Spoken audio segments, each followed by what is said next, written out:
What is up, guys? It is the Sandy Masselli Show, episode 4, coming at you today. It is December 30th, 2014, and that was my intro music that I found, and I'm going to be using that from now on to open the show. I like it's kind of upbeat. It's called Call to Adventure, which, of course, is what this show is, an adventure, and we're being called to it in the beginning. So, first thing is first on this agenda today. I had to bring in groceries today, as you might do. And, fuck you, Costco, because you do not provide bags. Why not? Because it's annoying to not have bag. Okay, they're saying like, oh, plastic bags, like it's bad for the environment and it kills animals. I'm willing to sacrifice some animals if to give myself a little bit more convenience. All right, I don't need 300 more turtles in the world if it means that I'm gonna have to be struggling to carry in groceries. And it's like they don't even give you paper. A paper bag would be nice. Okay, here's the thing. I used to work at a grocery store, at a ShopRite, and people loved to ask if we had paper bags, which we do, okay? If you're at a grocery store and you don't know this, paper bags under the cash register so we can give them to you if you want them. I feel like everyone knows that, but some people used to ask me for them, and then they would take the paper bags and they would put them inside of the plastic bags, and they thought they were geniuses, dude. Like almost everyone who did this thought that they figured the fucking cure for cancer. They were like, oh, well, look at this. It's stronger because it's paper, and also there's handles because it's plastic. Wow, dude. Everyone fucking knew that already. You're not cracking the case of groceries. You're not like, oh, this one trick helped 99% of customers have grocery bags better. ShopRite cashiers hate him. Like those porn advertisements where it's like, his dick got so big, doctors hate him. It's not like that. Everyone knows about this shit. I don't even hate you. No, I do. I don't know. Okay, when working that kind of job where you have to deal with customers a lot, everything that they do pisses you off. You know what I mean? It's like if they like say, oh, put the eggs on top so that they don't break. It makes you mad. Even though it's like, obviously, everyone would want to do that. No one wants broken eggs. I can clearly see that that's logical and makes sense, and I was going to do it anyway. But when they ask for it, it's like, I want to fucking break your eggs. Like, I don't give a shit. That was like the number one, like, fuck with people thing. If they were mean to you, the only way that you could get back at them was to, like, confusingly pack their groceries. Put, like, frozen foods in with goldfish and fucking Oreo crackers with their chicken, and then they would be all mad, like, oh, they're gonna contaminate each other. I don't know. That was fun, because it's the little things like that you have to get back on people when they're in a position of power over you. Like, the customer is definitely in a position of power, except, I don't know, ShopRite was one of those places where the customer was legitimately always right. But to their face, you know what I mean? Like, there was never, like, telling a customer off situation, which I've seen in some other businesses, like online and stuff like that, where they record. It was nothing like that. It was, I mean, I feel like if you went into a pizza place or something like that and you were being an asshole, they wouldn't serve you. There'd be like a big Italian guy who's like, not for you, we don't need your business here, or something like that. I don't know if that's an Italian accent or whatever, but At ShopRite, it wasn't like that. It was like, we don't need your business, so we're going to be super nice. And the guy is still Italian. But, I mean, the managers, like, wouldn't really get pissed at you. Like, you wouldn't be fired or anything if like, a customer was mad at you, because you could always be like, oh, like, they were just crazy. Like, I don't know what they were talking about. And most of the time, it would be accepted. But to their customer's face, it was like, oh, you are so right. This person is such an idiot. Cashier, dumbass. They forgot to give you your receipt and they packed your bags wrong. Why are you doing... Like, no, it's totally fine. All right, I'll tell you this story. One time, I was working and the cashier in front of me was helping this white trash couple. And they had 2 orders, because a lot of the times people with like EBT or WIC, this isn't to say anything bad about them, it's just that they have 2 orders most of the time, because they want the EBT stuff and then they want the like stuff that they're going to pay with in cash. And so she was ringing up the EBT stuff first, the cashier, and the 2 people were like, oh crap, we forgot milk or something like that. I don't know, maybe it wasn't milk, maybe it was like Doritos or something like that. And so they had to go back and get it. And a lot of the times it wasn't a big deal. If somebody forgot something, you'd just be like, oh yeah, okay, go ahead and get it. Like, we can wait. It's not a big deal. It sucks that you forgot it, but we'll take 15 seconds out of our day to be nice to you and not make you get back in line. And so the woman does this and goes and leaves her husband / boyfriend, not really sure, wasn't looking at their hands for rings.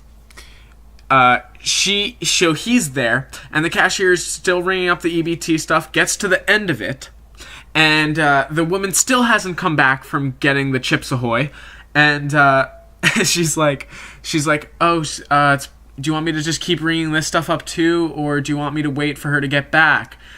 To the guy, and the guy literally looks at her and says, yeah, it's fine.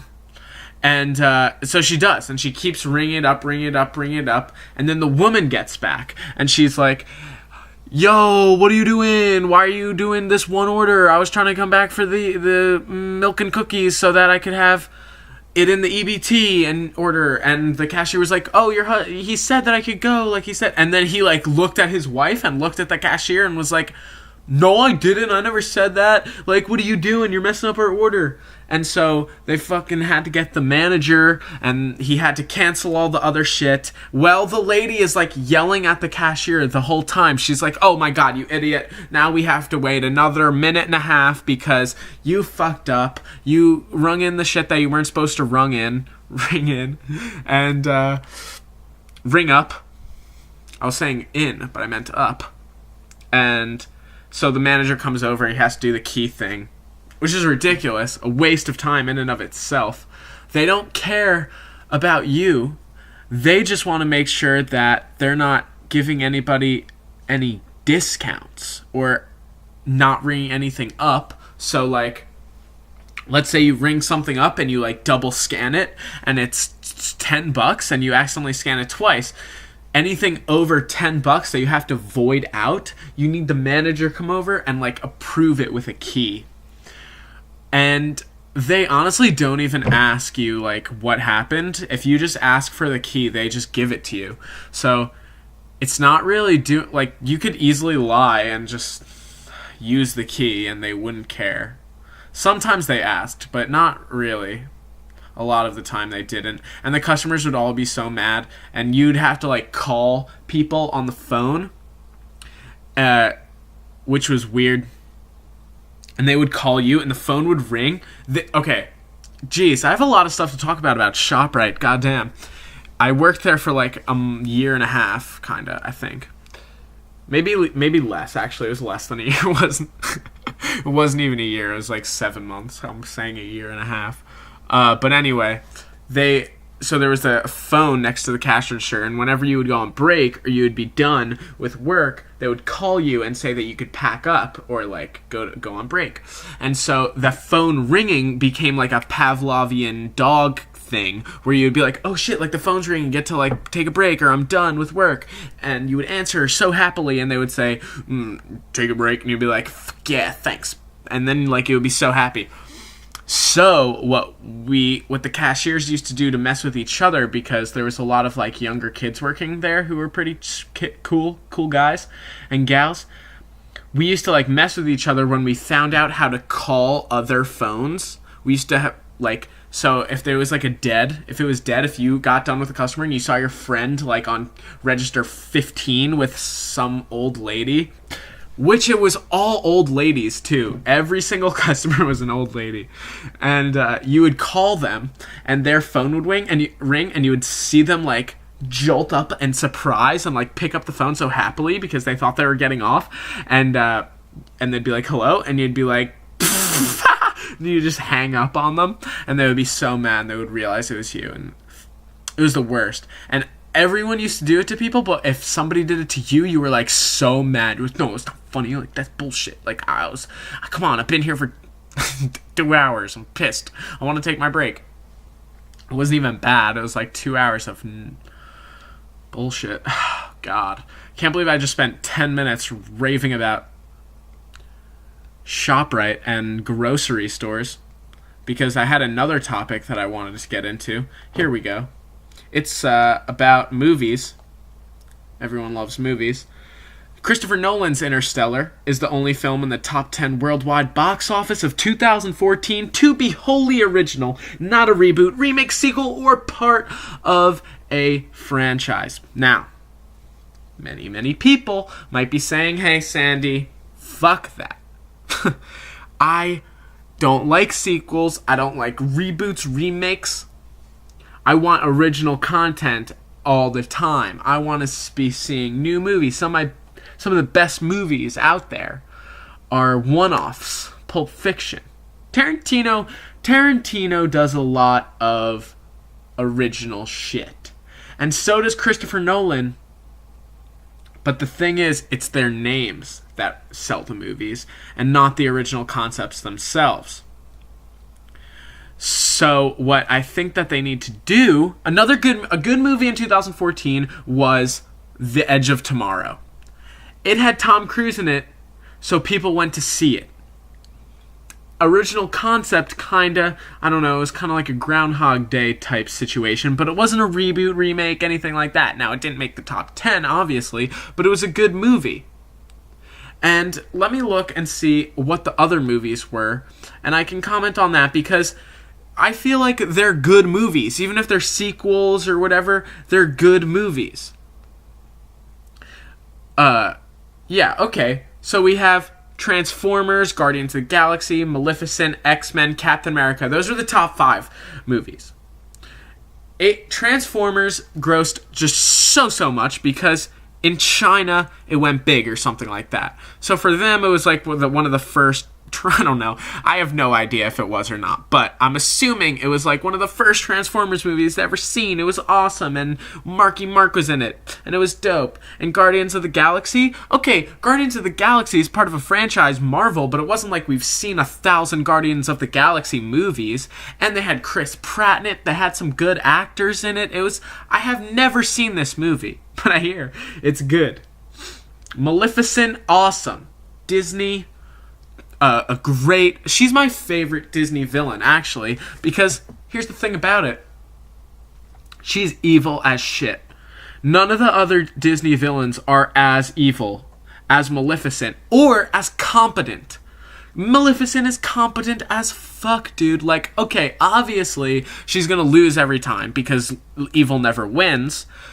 That's something Disney has taught me. So she's never gonna win, but you cannot blame her for losing, because it's not her fault. She's doing she's doing like not screwing up at all. She's throwing dragons out there, concocting these evil plans, doing some magic stuff. It's awesome. None of the other Disney villains are as good. Like, Hook is a goofy shit. He doesn't know. He's not smart. Maleficent's way smarter than Hook. Hook's like not even that evil. He's just kind of a douchebag. Same thing with, who are some other villains? Jafar, you mean? Pff, Look at this guy. He's a old man going crazy about some... No, he's not an old man. Okay, yeah, he's actually kind of scary. I'll lie, because, I won't lie. I'll lie. No, I won't lie. He was that old man in the beginning, and then he turns into, like, that fucking ghoul type looking guy. He's like the Maleficent of males, so that was probably a bad example, but I still think that she's smarter, because she didn't fuck up as bad, if you think about it. Like, here's the thing. Jafar wanted this super powerful object, right? Like, he needed this lamp. If he got this lamp, he would have had this all-powerful genie god motherfucker at his disposal, and he would never lose.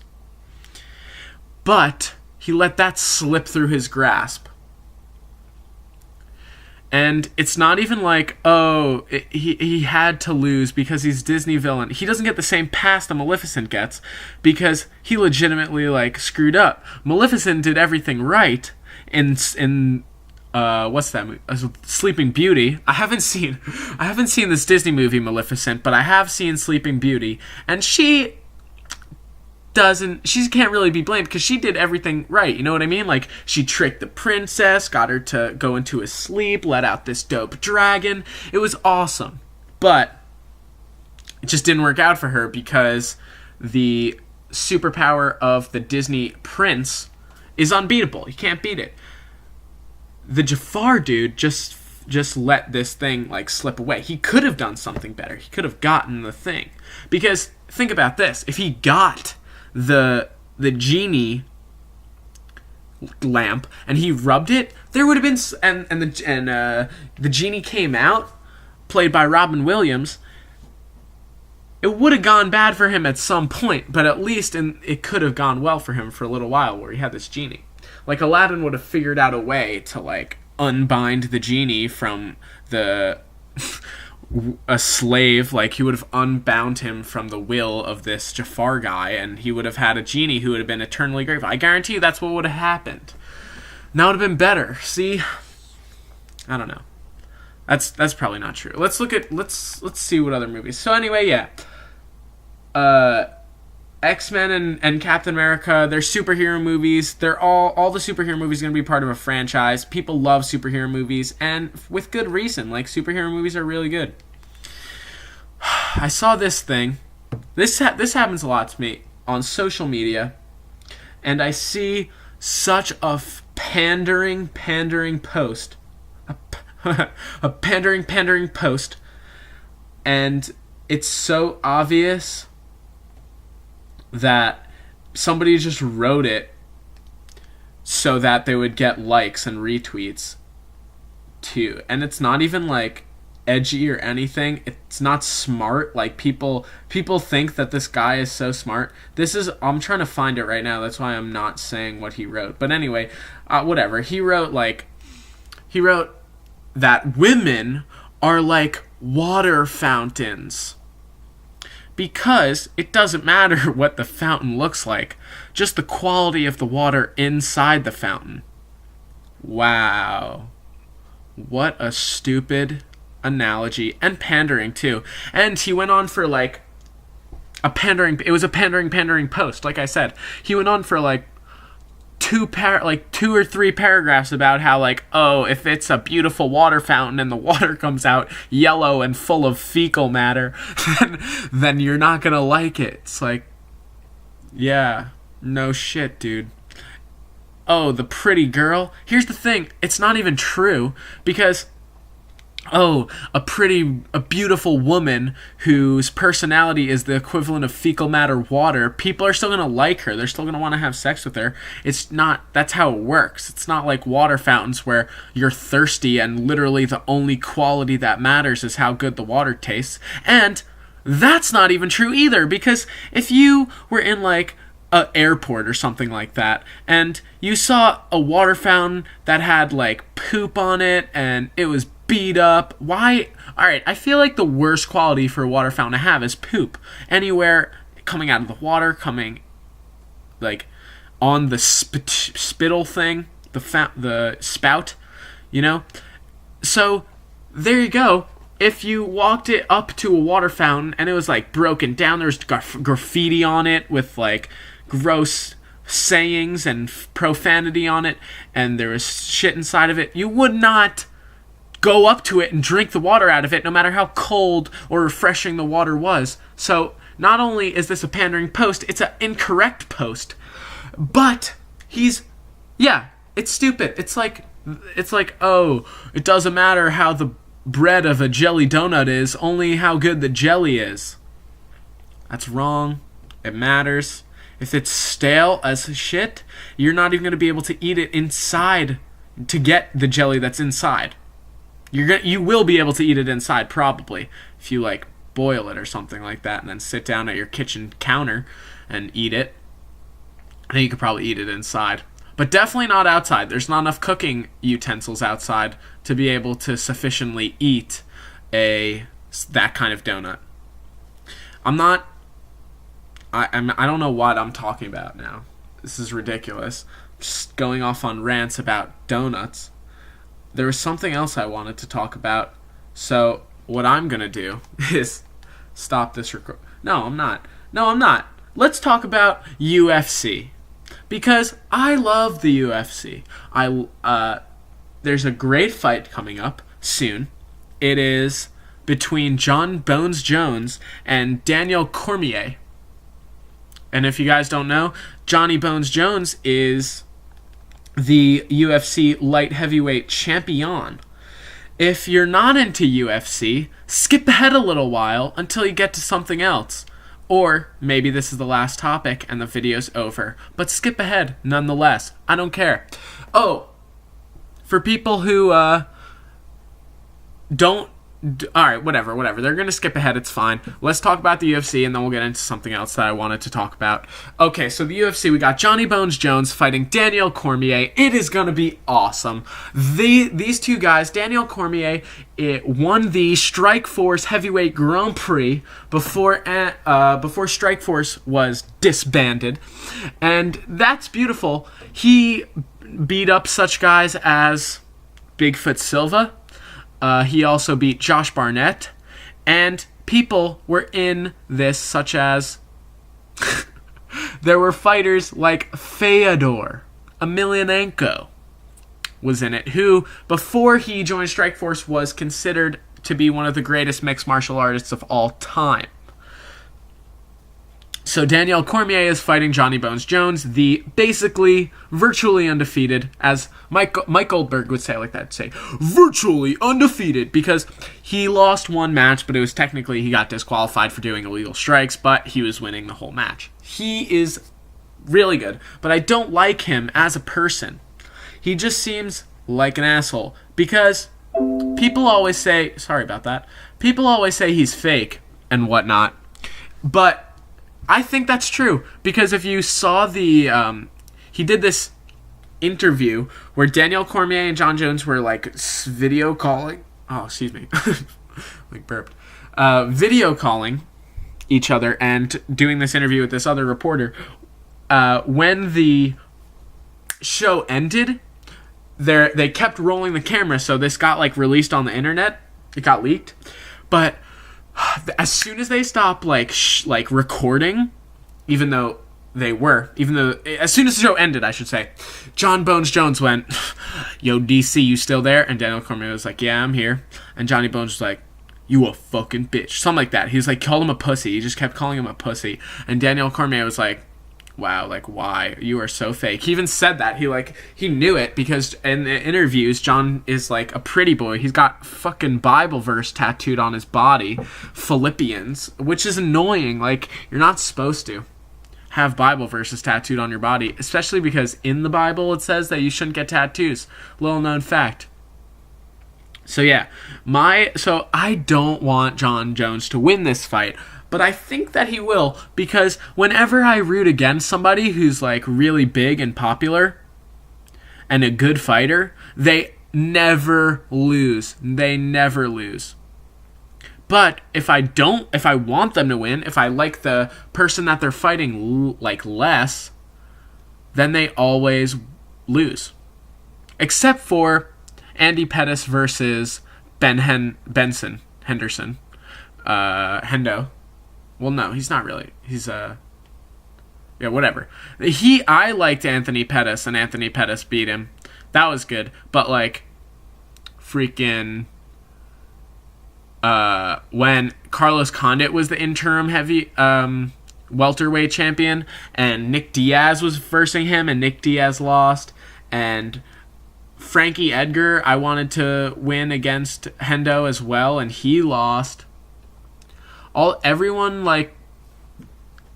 But if I don't want them to lose, like when Frankie Edgar was the champion and Ben Henderson was the challenger, I wanted Frankie Edgar to win then, and he lost again. It's ridiculous stuff. So yeah, that's why Jon Jones is going to win. I don't care what you see on analyst shows or whatever. It doesn't matter how good either of the fighters are. Jon Jones is just going to win because I don't want him to, and that's a fact. The other thing that I wanted to talk about is about this show. Now, if you are 24 minutes into the show, almost 25, then wow, you did it. You made it this far. You must actually enjoy this and think this is entertaining. So, you're obviously going to be watching every day. Maybe. Here's the thing.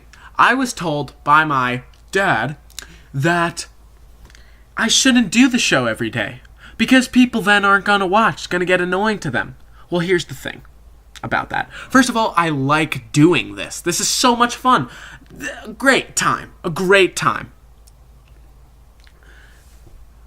And if people want to watch it, then they're going to watch it. If people don't want to watch it, then they're not going to watch it. That's why I put the topics of the day in the title of the video, so that if you see a topic that you're interested in and want to hear my opinions on, then you can easily click the video and find the topic and listen to it, and it's going to be great for you, and maybe you'll enjoy the whole show. But if you don't feel like watching it, then okay, that's fine. You don't have to. If these topics don't speak to you, then it's cool. You don't have to watch it. I don't really mind. Now, the other thing is, I know that a lot of people get bored, which people my age get bored a lot. They always say that, oh, I'm so bored. It's like, it's just because there's always so much shit to do. I feel like that's why people get bored. You know what I mean? Like, you can like browse Reddit or fucking watch some Netflix, and after a while you just get sick of that kind of stuff and you don't want to do it anymore. And since nobody's gonna read a book or go outside and like jog or do kettlebell squats, they get bored. So if you're bored, watch this show. That's basically what I'm saying, because that's what I do when I'm bored. I just go on YouTube and dick around, or I listen to a podcast on iTunes on my phone. But this, you know what I mean? So, yeah, if you're bored, put on this show. It'll interest you. And then you kill like a half an hour of your day. Of your life. That's freaky. We take all these moments for granted. And next thing we know, it's been half an hour and we're looking at pictures of cats. Or we went on some random website that we've been staring at. Or we started watching Supernatural, and then 3 episodes later you're freaking out because you're high as hell and you're watching Dean and Sam like beat up their 4th demon. Watch that show. It's underrated. Let me talk about that. I love that show because, alright, I think a lot of people somebody one time I said that I watched it and they were like, oh, isn't that a girl show? So, but I think that the reason I think that is just because Sam and Dean are, like, fucking hot. Like, they are. It just sucks. They're, like... No, it doesn't suck. It's, like, cool. They're pretty men. Beautiful, handsome guys. Let's just keep saying that. They're beautiful, handsome guys. What if I just kept going off on that? I was just like, yeah, they're attractive. Like, they have good facial structures. And, yeah, that's just how they are. They're beautiful men. What can I say? They're just handsome. I don't know. The way that their cheekbones and the fact that Sam is like a football player. He's like 287 feet. I'm not saying I would, but I'm not saying I wouldn't. No, yeah, so they're good looking, but I feel it. I love how the show is written. It's written very funny and clever. It is cheesy because they can't curse. I feel like it's real. People cursing is real in TV, and when you're getting like pinned down by like an army of fallen angels or whatever the fuck, you're gonna be like, oh shit, like we're screwed, like we're so fucked. I almost didn't curse in my example of cursing, of why cursing is good. So, yeah, that's a great show. It's the story of it and the world that they build is fascinating to me, even though it can be kind of cheesy. So yeah, put on this show if you're bored, if you want. I feel like I'm done. I don't know if I have anything else to say. Hopefully tomorrow is going to be some kind of interview. I'm fucking 100% committed to getting that done tonight. I'm going to interview someone and I'm going to put it up, and then I won't have to do a show, so that's going to be good. All right. Thank you for watching the longest episode of the Sandy Masselli Show. So much fun to do. Love this stuff. Thank you for listening, and have a wonderful day. I will see you beautiful people again tomorrow. Goodbye.